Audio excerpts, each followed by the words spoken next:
Hi, and welcome back. I hope you enjoyed those first 3 labs. Again, those labs are designed to just give you a chance to play around with Docker and containers. So let's continue on with the second part of this module, which is going to be an introduction into Kubernetes. So it's important for you to understand what is Kubernetes and why is it needed. And to do that, we're going to review, first of all, the problem it solves. Then we're going to need to explore what is the architecture of what I'm going to say is classical Kubernetes. So that's going to be this part right here where we're going to talk to you a little bit about the basic architecture of Kubernetes, and I'm going to do it in one slide. Then we need to explore a little bit of what is the Kubernetes workflow. So we have a Docker workflow, and then what is the Kubernetes workflow?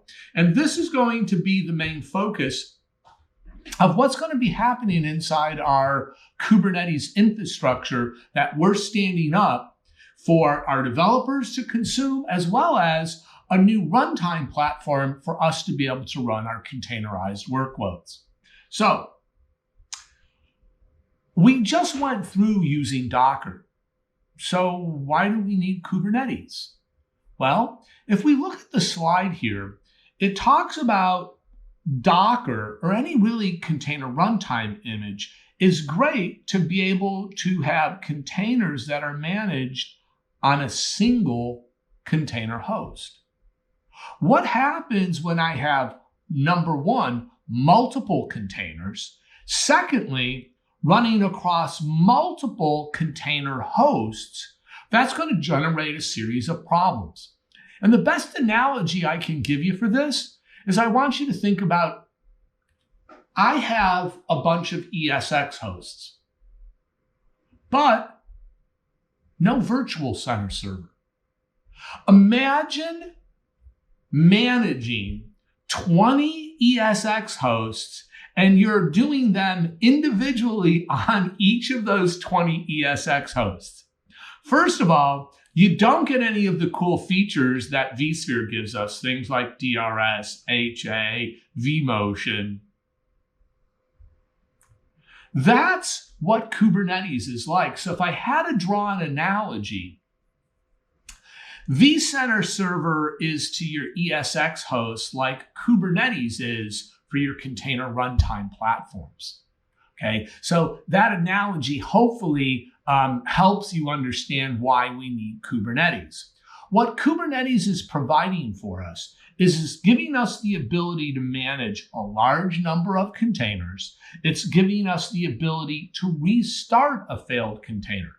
Container Runtime Engine won't do that. If you start your container and it dies for whatever reason, oh well, it died. Nothing's watching that it is continuing to run. How do we do things like scaling of a container to meet capacity? One of the things that we're not going to talk about, but Kubernetes has autoscale. If I see my workload threshold goes up to some level that I've defined on my containers, I can have Kubernetes automatically spin up another container to alleviate some of that workload. How are you handling things like networking and load balancing? All of these here is what Kubernetes is solving for me. What is Kubernetes actually doing? Is it's an orchestration layer that's going to solve those problems.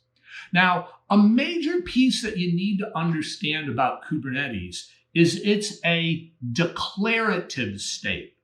I tell Kubernetes what I want, and Kubernetes is going to constantly be looking at what is the current state. Does current state equal desired state? If they're not equal, then Kubernetes at this orchestration layer is going to go ahead and get my desired state equal to my current state. Now, how it does that architecturally is this picture, and we're going to cover this architectural picture of Kubernetes in one slide. We have two main distinct areas. We have over here what we call our control plane or our management plane.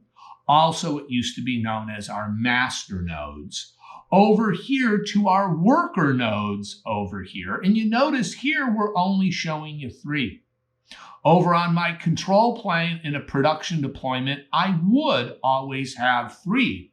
For high availability is the main reason that we're going to want to have 3 and also be able to potentially do more work. My worker nodes over here, we could really have anything from 1 through whatever makes sense that you would have to support your workload. I'll give you the same question. How many ESX hosts do you need in a cluster? Well, it depends on how big my VMs are and how many VMs I'm running. Well, in this, it's going to be the exact same thing. How many pods are you running? How big are those pods is going to dictate how many worker nodes you're going to need. Now, what's happening here is your developers and the admins as well, we're both going to be running over here this kubectl, which is our command line interface. That's our tool that we're going to use to instruct Kubernetes to do something. So kubectl is going to be talking to the API server, which is a process running on all 3 of my worker nodes. One of them will be active. We're also going to have, and this is not a complete and total review of all the processes running inside on one of your control plane VMs, but we're going to have a controller manager, which is also referred to as a controller loop. This is constantly checking, is desired state equal to the current state? If not, it's going to try to correct that. We're going to have a scheduling process. This, guys, is very similar to distributed resource scheduler. Which one of these worker nodes should he run the pod on? Is there a degree of anti-affinity that we want? Maybe we're tainting things and we want to make sure the pods are on different worker nodes so we don't have a single failure point being deployed. My desired state persists out here in this key value pair database called etcd. That etcd database is being replicated to the other 2 master or control plane VMs so that we've got that high availability. If one of them fails, the other 2 can take over, they can form quorum, and we can continue to operate. What's happening here is we're going to tell via the command line interface here that we want to run something.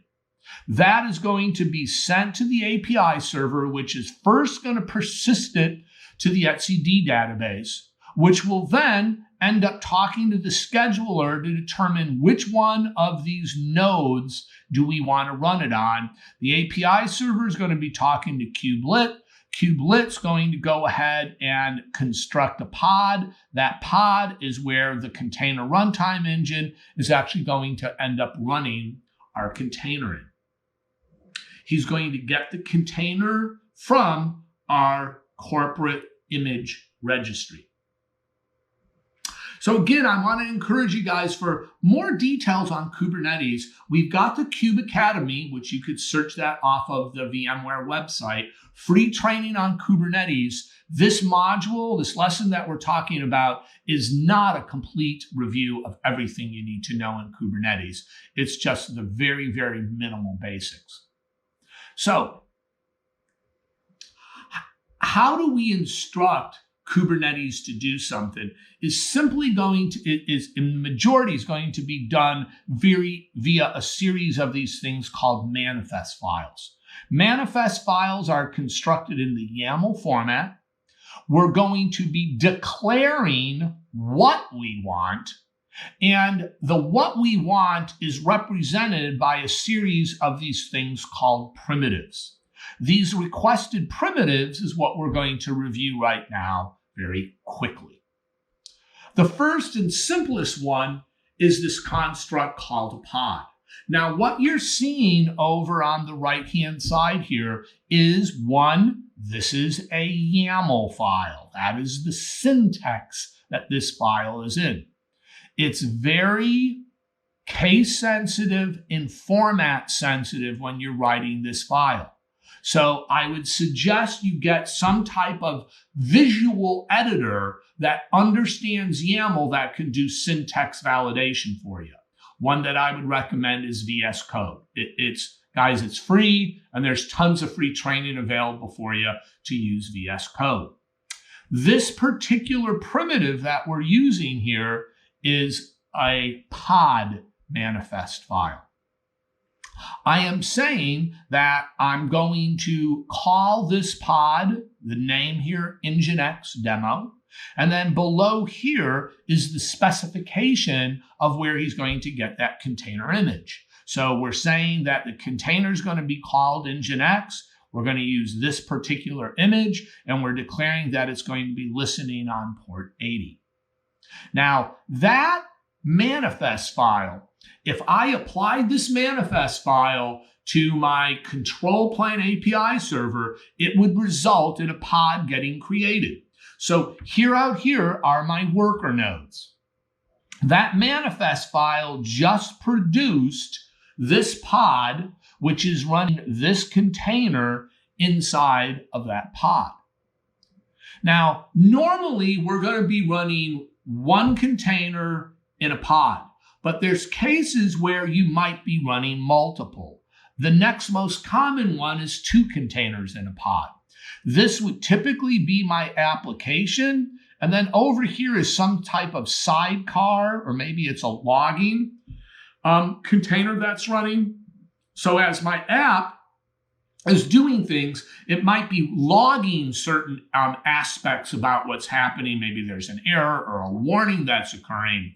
This sidecar container then would be then picking up those logs and streaming them off to some logging repository that I'm using. Again, guys, it's just a typical use case. There's other ways to do logging. This is really an odder one where we're having 4 containers in a pod. 1 and 2 are your most common. A pod is the smallest unit of work that we can do inside Kubernetes. Now, pods. Pods are going to be getting deployed inside your environment. However, we're not going to be typically deploying them directly via a pod manifest file. Why?